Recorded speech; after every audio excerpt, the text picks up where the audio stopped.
똑똑 솔깃한 라디오.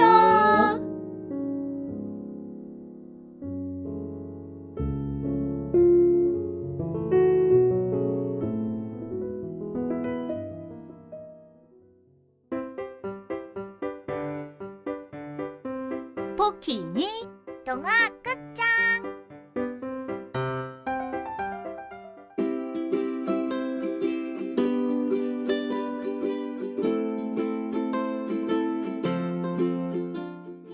영혼의 소리 잼배. 지은이 홍종이.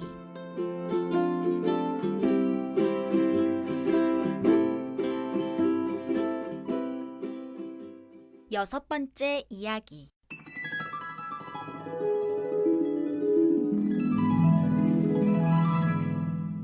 바무의 죽음.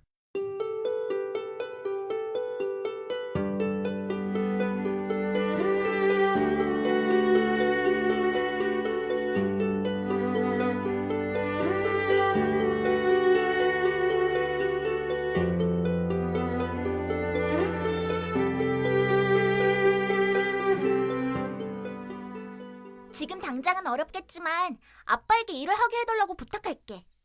나는 띠루 할아버지의 손주잖아.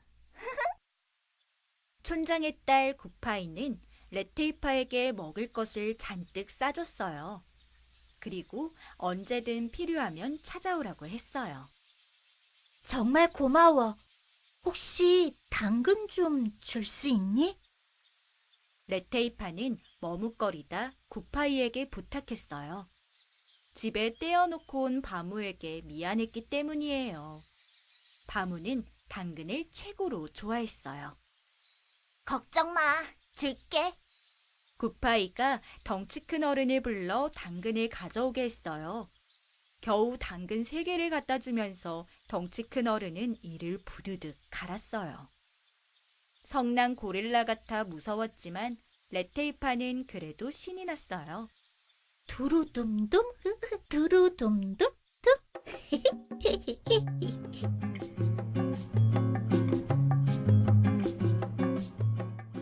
레테이파는 구파이가 연주했던 젬베의 리듬을 흥얼거렸어요.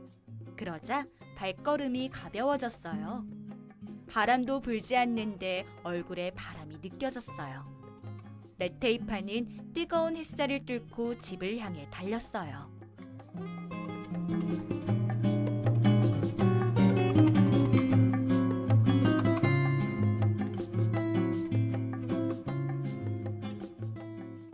집 앞에는 쿠막지 아저씨의 피키피키가 세워져 있었어요.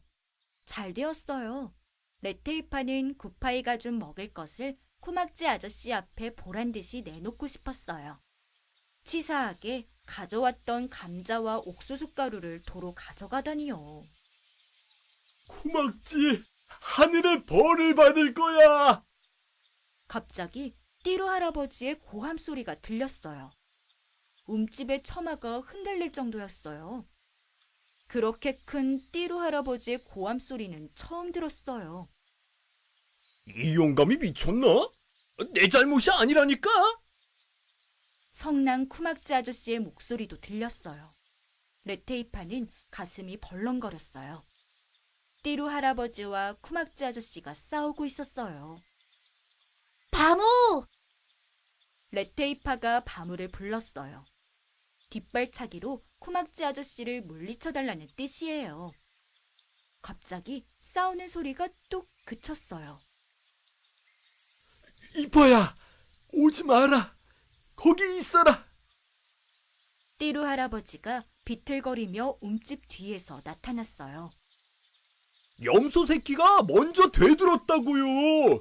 정말이라니까. 나도 이렇게 다쳤잖아요. 쿠막지 아저씨도 다리를 절룩거리며 나타났어요. 쿠막지 아저씨의 손에 축 늘어진 바무가 질질 끌려왔어요. 쿠막지, 제발 그만두지 못해. 띠루 할아버지가 레테이파를 향해 다가오는 쿠막지 아저씨를 온몸으로 막으려 했어요. 그래도 쿠막지 아저씨는 멈추지 않았어요.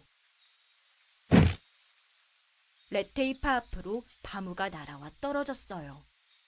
바무의 몸이 진흙처럼 땅바닥에 착 깔렸어요. 바무! 바무야! 바무야! 레테이파가 천천히 주저앉으며 바무를 불렀어요. 그리고 축 늘어진 바무를 마구 흔들었어요. 바무! 일어나 봐! 일어나 보라니까! 레테이파가 바무의 다리를 자꾸 세워주려고 했어요.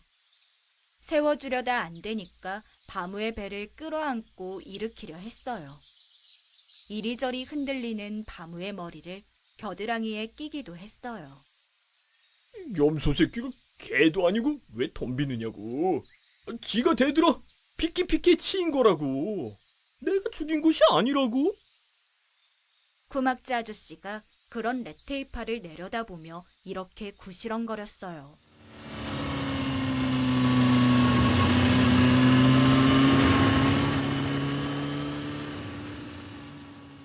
쿠막지 아저씨가 피키피키를 몰고 사라졌어요. 레테이파는 울지 않았어요. 너무 놀라 울지도 못하고 그대로 바무를 끌어안고 정신을 잃어버리고 말았어요.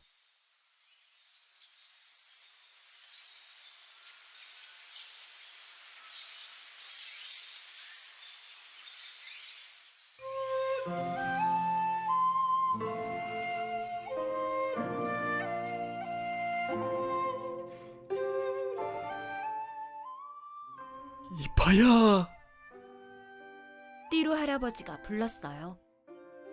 응, 할아버지. 한참 후 정신이 돌아왔지만 레테이파는 눈을 뜨지 않고 대답했어요. 바무는 말이다. 띠루 할아버지가 말을 시작하다 말고 말꼬리를 흐렸어요.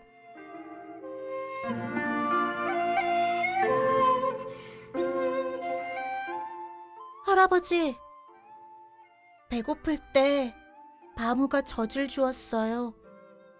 웅덩이에 빠졌을 때 바무가 꺼내 주었어요.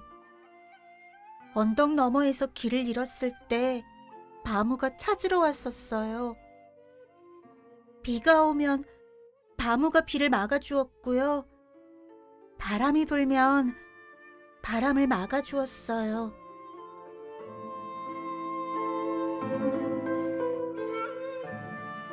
레테이파가 바무 이야기를 줄줄 쏟아냈어요.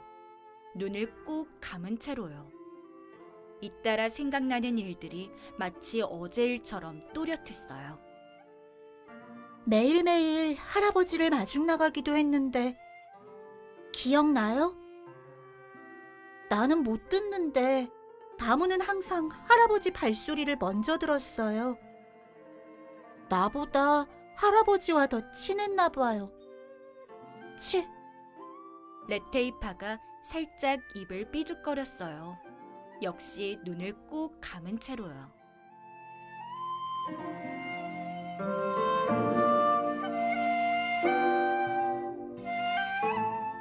무슨 소리냐?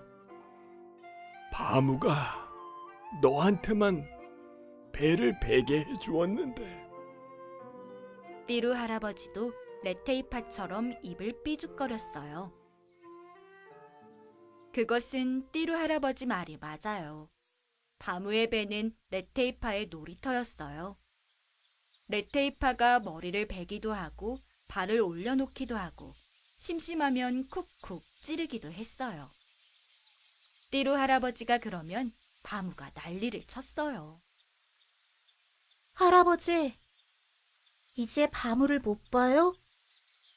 아주 못 보는 거예요? 없어요? 레테이파가 물었어요. 레테이파의 목소리가 슬슬 떨렸어요. 그래도 레테이파는 눈을 뜨지 않았어요. 눈을 뜨면 정말 바무를 보지 못할 것 같아서였어요. 레테이파의 눈꼬리에서 눈물이 삐질삐질 밀려나왔어요. 보지 못하면 느끼면 되는 거란다. 그러면 보는 것과 똑같은 거지. 옆에 있는 것과 똑같은 거지. 띠루 할아버지가 조용히 말했어요. 띠루 할아버지가 손가락으로 레테이파의 눈꼬리를 살짝 눌렀어요. 맺혀있던 레테이파의 눈물이 드디어 길을 잡았어요. 눈물이 레테이파의 뺨을 타고 쉴 새 없이 흘러내렸어요. 바무야. 바무야.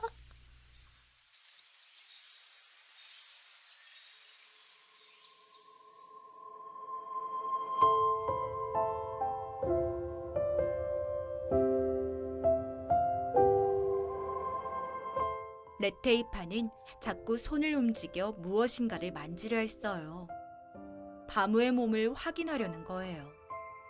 레테이파는 자꾸 코를 킁킁거렸어요. 바무의 냄새를 맡으려는 거예요. 이봐야, 걱정 말아라. 이 할아버지가 꼭 바무를 살려줄게. 띠루 할아버지가 레테이파에게 굳게 약속을 했어요.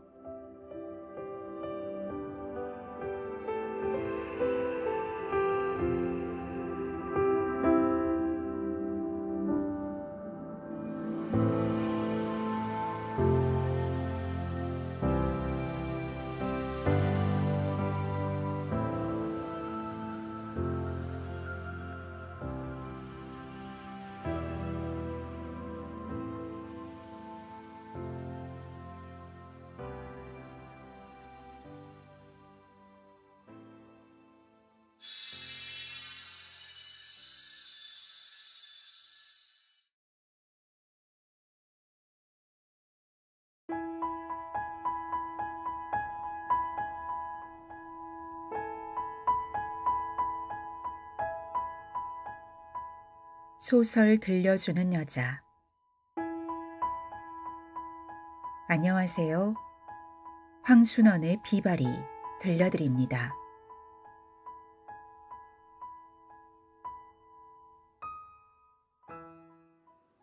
비바리. 황순원. 바다 위에서 보면 제주도란 그저 하나의 커다란 산으로밖에 보이지 않는다.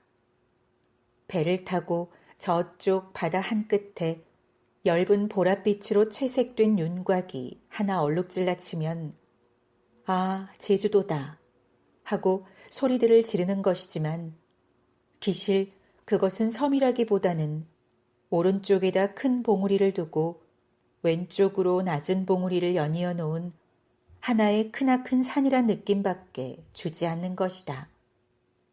제주도란 곧 한라산 그것으로 된 화산도인 것이다. 자연 폭우나 촌락도 거의 모두가 한라산 기슭이자 바닷가에 붙어있게 마련이다.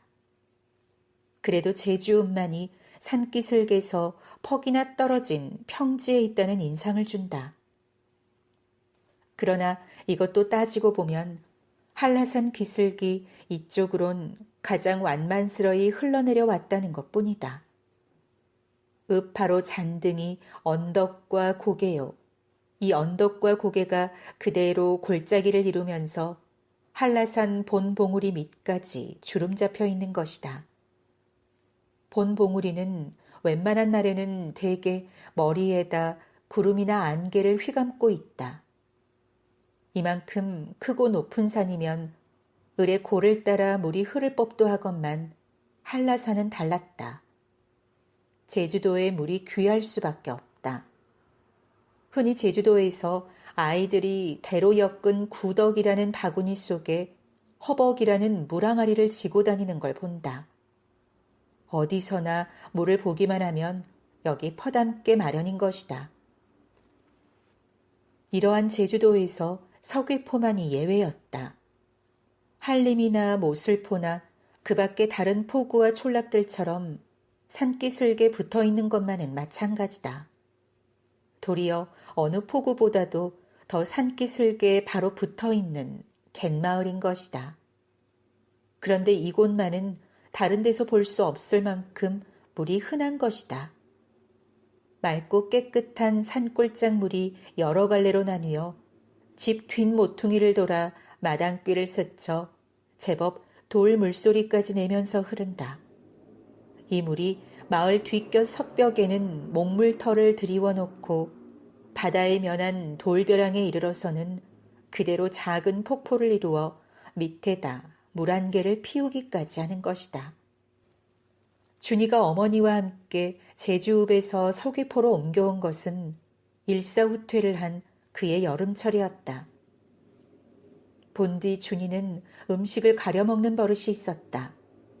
그래서 그런지 20살이 지난 오늘날도 목덜미가 소녀 모양 희었다. 이 준이가 또 곧잘 물을 탔다. 일사후퇴 때 배편이 수월하다고 해서 어머니와 같이 인천에서 탄 배가 부산에는 들르지 않고 제주도에 되었을 때 첫째 준이를 괴롭힌 것이 이 물이었다. 몇 번이나 몸에 두드러기가 돋쳐 살갗이 벗겨지도록 소금으로 문질러야만 했다. 어머니가 좋다는 물을 품을 놓아 쫓아다니며 기러다가 그것도 일일이 끓여서만 먹었다. 서귀포 물이 좋다는 말을 여러 사람한테서 들었다. 그러나 이제 자기네는 피난 때 트럭으로 먼저 내려간 삼촌의 기별이 있는 대로 곧 육지로 나가야 한다는 생각에 제주읍에서 엉거주춤하고 반년 남짓을 보내고 말았다. 그동안 이리저리 수소문해 보았으나 웬일인지 삼촌의 거처조차 알 길이 없었다. 그렇다고 무턱대고 육지로 찾아나가는 수도 없어서 주춤거리다가 우선 준이에게 물이라도 갈아 먹여야겠다고 서귀포로 옮긴 것이었다. 어머니가 누구한텐가 제주도 물에는 철분이 부족해서 꼽추와 절름발이가 많이 생긴다는 말을 듣고는 더 참을 수가 없었던 것이었다. 피난 때 갖고 온 물건 중에서 값나가는 물건을 골라 팔았다. 준이네가 서귀포로 오던 날은 며칠째 비가 뿌리다가 날이 들면서 바람이 좀 치는 날이었다. 버스에 실리어 4.3 사건 당시 쌓아 올렸다는 2길, 3길이 넘는 성벽에 둘린 촌락을 지나며 그저께인가도 동제주도 어느 부락에 빨치산이 출몰했다는 소문을 상기해 보면서 서귀포에 닿은 것은 거의 낮때가 되어서였다. 말로 듣던 서귀포가 여긴가 싶게 한산한 고장이었다. 오는 길에 버스 차창으로 내다본 모슬포의 부산스런 모습은 찾아볼 수가 없었다. 그 어마어마한 성벽도 둘려있지 않았다. 준이는 잠시 어떤 얘기했던 일이 어긋났을 때 느끼는 어리둥절함을 맛보았으나 곧 여기야말로 한동안 쉬어갈 수 있는 곳이란 생각이 들었다. 발밑을 스치는 실개천을 대했을 때 더욱 그랬다. 참으로 오래간만에 대하는 서늘한 물이었다. 며칠 동안 내린 비에도 더럽혀지지 않고 그냥 맑고 깨끗하기만 했다. 발목을 벗어 물에 담그며 지금 약간 나부리를 일으킨 바다 쪽을 내다보았다. 여태 보아온 어느 바닷물보다도 남빛으로 푸르고 맑았다. 무심코 고개를 돌리니 한라산 봉우리에는 바람에 밀려오다 걸린 구름으로 해서 서북 쪽은 흐리고 이쪽 동남쪽은 파란 하늘이 호수 모양 그대로 드러나 있었다.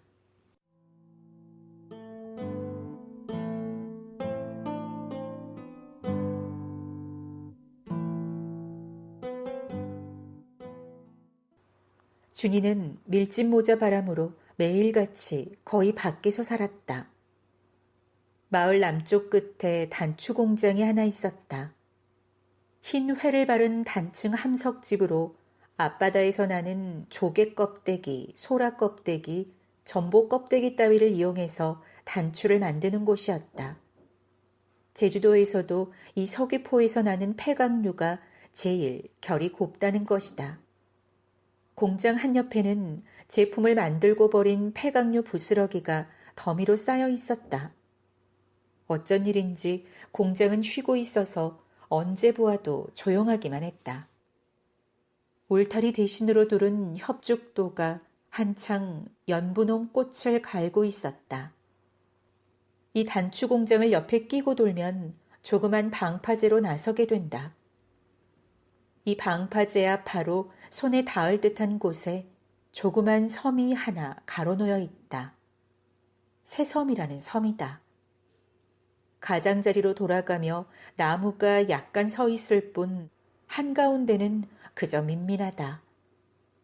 이 섬 바로 저편에 문섬이라고 하는 새섬보다도 약간 작은 섬이 얌전하게 솟아있다. 이것이 서귀포 제일 남쪽 끝인 것이다. 이 섬은 도리어 꼭대기에 나무가 좀 서 있고 둘레에는 바위가 박혔다. 이 문섬과 새섬 사이가 목이 좁고 물살이 아주 빨라서 잡녀. 제주도에서는 해녀를 이렇게 부른다. 잡녀들도 가까이 가지 못하는 곳이다. 방파제에서 돌아서 바다를 끼고 크고 작은 속돌이 깔린 해변가로 돌아오면 저만치 앞에 숲섬이라는 역시 자그마한 섬이 건너다 보인다. 크기는 새섬 정도일까? 그런데 위에만 나무가 서 있고 둘레로 돌아가면서는 바위 투성인 것은 문섬 비슷하다. 백도라지와 약초가 나는 것으로 이름 있는 섬이다. 그리고 여기가 서귀포치고도 잡녀들이 가장 많이 모여드는 장소이기도 한 것이다. 5월경 미역달 절기가 되면 사방에서 잡녀 조합원들이 모여드는 것이다. 가장 가까운 보목리는 말할 것도 없고 10리 남짓 떨어진 동홍리, 멀리는 20리나 떨어진 법합리에서까지 때를 지어 이 숲섬가로 모여드는 것이다. 준이네가 온 때는 마침 농사일이 바쁜 때라 그처럼은 잡녀가 들끓지 않았지만 그래도 매일 7, 8명의 잡녀가 숲섬 근방에서 떴다 잠겼다 하는 것이었다. 그 독특한 휘파람 소리, 그리고 선도떼라 불리우는 이들 잡녀가 자맥질할 때 물 밖으로 고추 세우는 두 다리의 모습. 준이는 해변가에 앉아 지금 자맥질에 들어간 잡녀가 나올 위치를 눈으로 점쳐본다. 대개는 점친 위치와는 딴 데서 솟구쳐 나와 휘파람을 부는 것이다. 이번에는 자맥질에 들어간 잡녀가 얼마나 오래 있는가를 재어본다. 자기도 숨쉬기를 멈춘다. 그러나 준이가 참다 못해 세 번째 숨을 쉴 때까지도 올라오지 않는 수도 있었다. 다음으로 준이는 작은 폭포가 떨어지는 곳으로 가서 한참 앉아있기도 한다. 그러다가 더위가 느껴지면 마을 뒷곁에 있는 자구리 목욕터로 가는 것이다. 준이는 이곳 사람들이 자구리 목욕탕이라고 부르는 그 자구리라는 말이 어디서 온 것인지를 모른다. 원래 제주도에 와서 처음 듣는 말이 굉장히 많았다.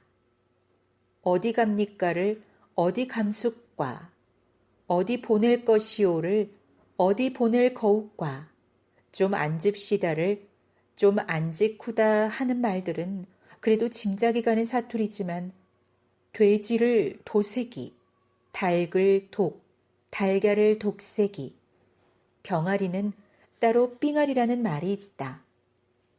마늘을 콕대사니 물을 논비, 성냥을 곽, 먼지를 구듬, 처녀를 비바리, 노처녀를 작산 비바리라는 따위는 처음 듣고서는 통 무슨 말인지 알 수가 없는 것이었다. 이 자구리 목욕터만 해도 이곳 사람들이 자구리 목욕탕 하기에 무슨 공동 목욕탕이라도 가지고 그러는 줄 알았더니 마을 뒷곁에 있는 천연 목욕터를 그렇게 부르고 있는 것이었다. 넓이가 15칸쯤 되는 웅덩이였다. 이쪽 두 개는 둥글둥글한 검은 바위가 아무렇게나 굴러있고 웅덩이 속도 돌자갈이 깔렸는데 깊은 데라야 어른들 배꼽놀이에도 차지 않는 물이었다. 그러나 이곳이 여름철 목욕토로서 유례없는 조건을 갖추고 있는 점은 웅덩이 물이 원래 맑고 찰 뿐 아니라 웅덩이 안쪽으로 병풍처럼 둘린 석벽 위에서 언제나 맑고 깨끗한 물이 쏟아져 내리는 것이다. 웅덩이 물보다도 아주 더 차가운 물이었다.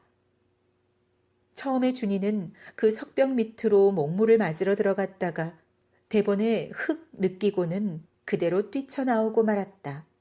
어찌 물이 찬지 뛰쳐나와서도 한참 온몸에 소름이 돋쳐 위아랫니가 떡떡 맞부딪혔다.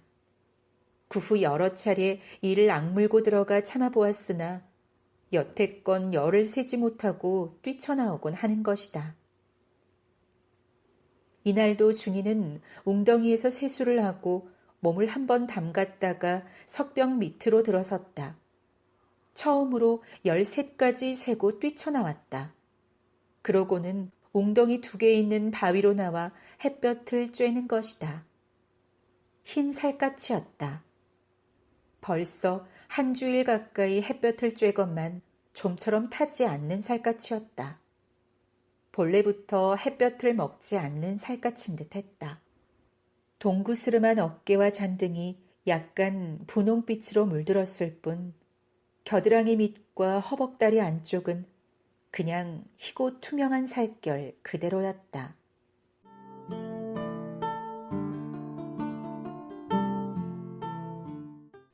준이네가 들어있는 집은 중늙은이 내외가 어린 손자 하나를 데리고 사는 집이었다.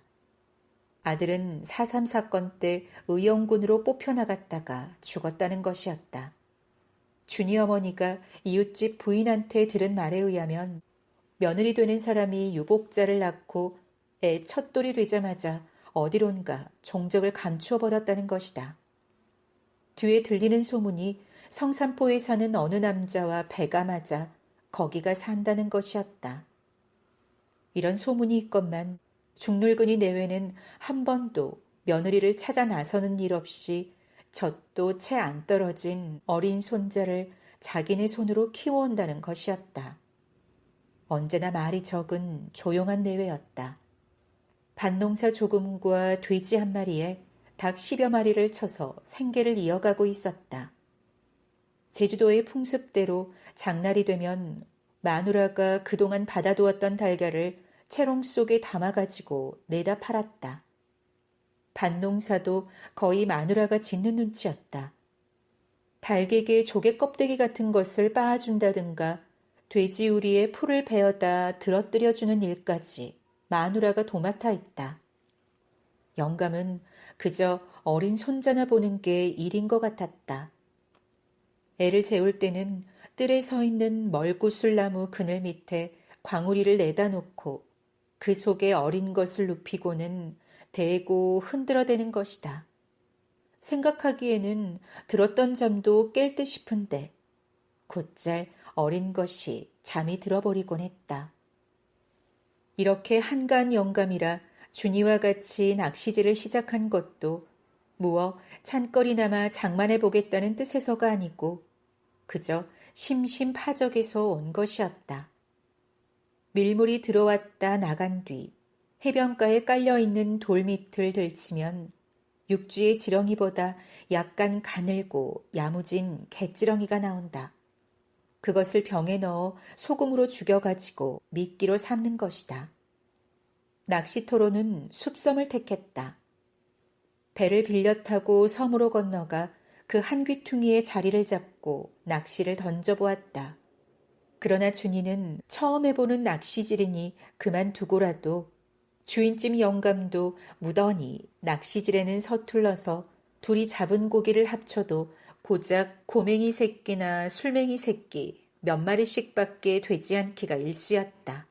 그저 준이는 해변가에서 멀찌감치 보고 듣던 잡녀의 휘파람 소리와 선도대를 눈 가까이 대할 수 있는 것만도 그때그때의 심심풀이가 되는 것이었다. 그날도 낚시질은 허탕을 치다시피 하고 둘이는 섬 꼭대기로 올라가 백도라지 꽃이 핀 풀숲에 누워 한 잠씩 자고 나서 집으로 돌아오는데 누가 뒤에서 쫓아오는 기색이 있었다. 고개를 돌렸더니 웬 잡녀 하나가 따라오고 있는 것이었다. 금방 물에서 나온 물기가 가시지 않은 어깨에 간물 들인 헝겊 조각을 하나 걸치고는 한 손에다 전복과 소라가 들어있는 망태기를 들고 있었다. 그 전복이나 소라를 팔아달라는 것이었다. 늘 낚시질에 재미를 못 보고 돌아오는 준이를 보아두었다가 이날은 이거라도 사서 대신하라는 눈치 같았다. 망태 안에 들어있는 전복과 소라가 큼직하고 먹음직스러웠다. 원래 준이의 식성은 육류보다도 어류를 좋아했다. 더욱이 이번 제주도에 온 후로는 돼지고기 같은 것은 통 사들이지도 못하게 했다. 이곳 돼지우리는 변소와 서로 통해 있는 것이다. 사람이 변소로 가까이 오는 기색만 보여도 벌써 더러운 것을 받아먹으려고 눈가를 희번덕거리며 변소 구멍으로 대가리를 들이미는 것이다. 준이는 미처 뒤도 채 못 보고 뛰쳐나온 적이 한두 번이 아니었다. 평생 돼지고기는 입에 대지 않으리라는 마음까지 먹었다. 그 대신 제주도의 생선은 좋았다. 그 중에서도 서귀포 생선은 물이 맑은 탓인지 더욱 살이 싱싱하고 야드르르 했다. 이날 준이는 젊은 잡녀를 집으로 데리고 와 전복과 소라 얼마를 팔아주었다. 그 뒤로 준이네는 따로 생선을 사러 나가지 않아도 되었다. 그 젊은 잡녀가 자기 손으로 잡은 해물을 갖고 오곤 하는 것이었다. 그때마다 소용되는 것을 팔아주었다. 잡녀는 연일 들를 때도 있고 하루 이틀 거르는 때도 있었다. 아마 좋은 것을 잡지 못하는 날은 거르는 모양이었다. 갖고 오는 물건도 전복과 소라뿐만 아니고 북발이라는 생선도 있었다. 농어같이 생겼으나 입이 좀 더 크고 몸에 주홍색 잔점이 얼룩져 있는 생선이었다. 물속에서 작살로 잡는다는 것이었다. 작살로 잡는 것으로 다금발이라는 생선이 또 있었다. 이것도 농어같이 생겼는데 북발이보다 더 입이 크고 등 쪽은 담청색이고 배 쪽은 은백색인 고기였다. 이 다금발이나 북발이는 작살에 맞고도 좀처럼 죽지를 않아 도마 위에 올라서도 펄떡거렸다. 준이네는 어느새 이 단골로 드나드는 젊은 잡녀를 그 처년이 그 해년이 하는 대신에 제주도 말로 그저 비발이라는 것으로 통했다. 나이는 딱히 알 수 없으나 아직 21팍의 비발이임은 틀림없었다. 이 비발이가 하루는 물건을 팔러 와서 전에 없는 짓을 했다.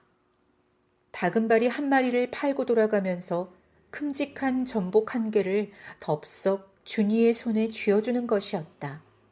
준이는 얼김에 받기는 했으나 받고 나서 이것을 그냥 받아야 옳을지 어떨지 망설였다. 그동안 적잖이 물건을 팔아준 게 고마워 덤으로 주는 것이라고 생각할 수도 있었다. 그러나 그런 뜻으로 주는 것이라면 흥정할 때 어머니에게 어여시 내놓았어도 좋을 것이었다. 준이는 새삼스러이 비바리에 나가는 뒷모양을 바라다 보았다. 옹골찬 몸매에 구릿빛으로 윤나는 피부가 새롭게 눈에 스며들었다. 그러면서 공연히 얼굴이 달아오름을 느꼈다. 그 이튿날이었다. 이날도 숲섬으로 건너가 물리지 않는 낚시를 들이워놓고 있느라니까 오래간만에 찌가 쑥 물속으로 들어가는 것이었다. 준이가 한눈 파느라고 미처 보지 못한 것을 주인집 영감이 보고 알려주었다. 낚싯대를 잡는 순간 벌써 앵간히 큰 것이 물렸다는 걸 알 수 있었다. 낚싯대가 마구 휘었다. 주인집 영감이 달려와 맞잡아 주었다. 둘이서 조심조심 끌어올렸다. 그러나 낚시에 물린 것이 얼핏 물 밖으로 나타나는 것을 본 준이는 그만 낚싯대를 내던지면서 뒤로 털썩 주저앉아 버리고 말았다. 사람의 머리인 것이다. 그러나 자세히 보니 그것은 죽은 사람의 머리통이 아니요 산 사람의 것이었다. 머리 다음에 동체가 드러나고 그 다음에 둑으로 올라서기까지 하는 것이었다. 잡녀였다. 잡녀 중에도 다른 사람 아닌 비바리인 것이었다. 입에 낚시를 물고 있었다. 입술새로 피가 번져 나왔다. 비바리는 옆에 누가 있다는 것은 아랑곳 않는 듯이 주니만을 바라보았다. 검은 속눈썹 속에 역시 검은 눈이 흐리지도 빛나지도 않고 있었다. 이윽고 비바리는 제 손으로 낚시를 뽑더니 그 피 묻은 입술에 불현듯 미소 같은 것을 띄우고는 그대로 몸을 돌려 바다로 뛰어들었다. 그러고는 맵시 있는 선돛대를 보이면서 물속으로 사라져버렸다. 준이는 어리둥절했다. 사람이 낚시에 걸려 나오는 것을 보고 놀라기도 했지만 비바리가 이쪽의 실수를 나무라듯 바라보는 동안은 온몸을 옹송그리고 있을 밖에 없었다. 그러다 비바리가 피 묻은 입술에 미소 같은 것을 띄우고 돌아서는 것을 보고야 자기 낚시가 실수를 해서 잘못 입술을 꿰는 것이 아니고 비바리 편에서 장난을 치느라고 자기 낚시를 와 물었다는 걸 알 수 있었다. 절로 얼굴이 달아오름을 느꼈다. 그러면서 바다로 눈을 주었을 때는 이미 비바리가 저쪽 잡녀들이 떠있는 가까이에 솟구쳐 오르며 휘파람을 부는 소리가 수면을 타고 건너왔다. 주인집 영감이 낚시를 거두어 챙겼다. 비바리의 소행이 괘씸하다는 저기 일그러진 얼굴빛이었다. 준이도 따라 낚싯대를 거두었다.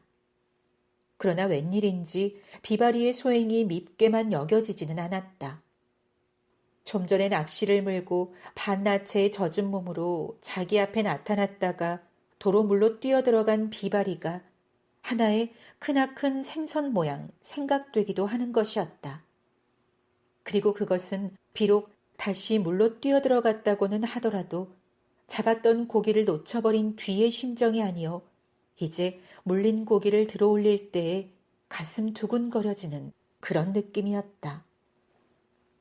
이날 집으로 돌아오는 길에 준이는 주인집 영감한테서 비바리에 대한 놀랍고도 무서운 이야기 하나를 들었다.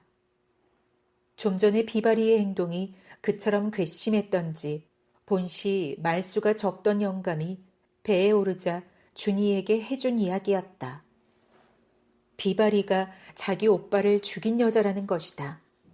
비바리네는 원래부터 서귀포에서 동쪽으로 한 5리가량 떨어져 있는 벌목리라는 곳에 살았다.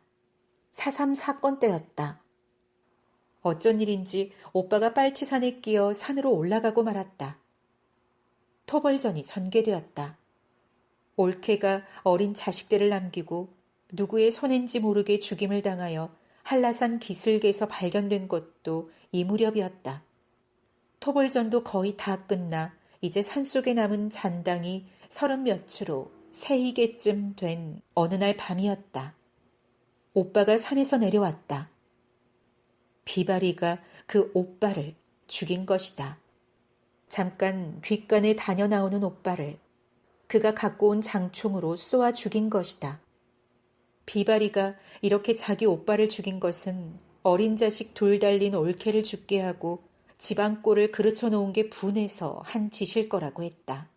혹은 그때 오빠가 노략질을 하러 내려왔기 때문에 그것이 드러나는 날이면 정말 집안을 망쳐놓을 게 두려워서 한 짓일 거라고도 했다. 이야기 끝에 주인집 영감은 한마디 덧붙였다. 한때 사람들은 비바리의 한 짓을 겉으로는 장한 일을 했다고 하면서도 내심으로는 꺼려서 통 상대도 안 했다는 것이었다. 준이는 알 수 있었다. 주인집 내외가 그렇게 자주 집에 드나들 것만 이 비바리와는 인사말 한마디 건네는 법 없고 아까 비바리가 낚시에 장난을 쳤을 때만 해도 그처럼 성미가 온유한 이 영감이 잠옷 괘씸에 못 견디겠다는 얼굴빛을 한 것도 실은 그 때문일 것이었다. 주임집 영감의 얘기를 다 듣고 난 준이는 문득 까닭도 없이 그 작살에 맞아 피멍이 들고도 오히려 펄떡이는 북발이나 다금바리의 모습이 눈앞에 떠오름을 어찌할 수가 없었다.